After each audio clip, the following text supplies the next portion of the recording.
You are watching a nozzle probe in action, and guess what? No BL touch, no inductive sensor, just nozzle probing the bed itself. Usually a dedicated probe does the hard work, touching the bed or sensing it from a distance so the printer knows exactly where Z0 is.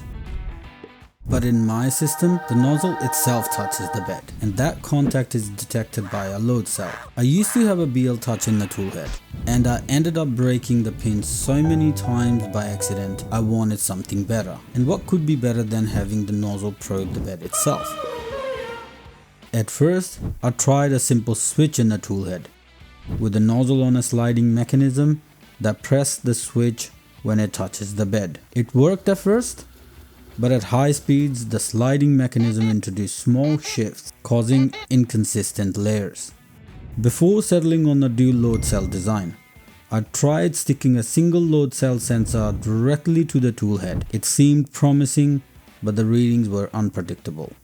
After seeing the issues with the load cell sensor, I redesigned the toolhead to accommodate 2 load cells. This setup keeps the nozzle rigid, balanced and stable.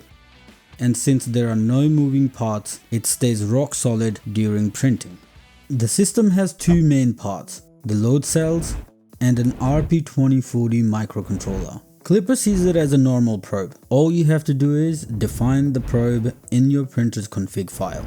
The system sends a simple pulse to Klipper whenever the nozzle touches the bed, and thanks to Klipper's activate and deactivate probe options, it's easy to enable the probe only when you need it. All the probing logic runs on the RP2040 Zero. It just sends that pulse to the printer.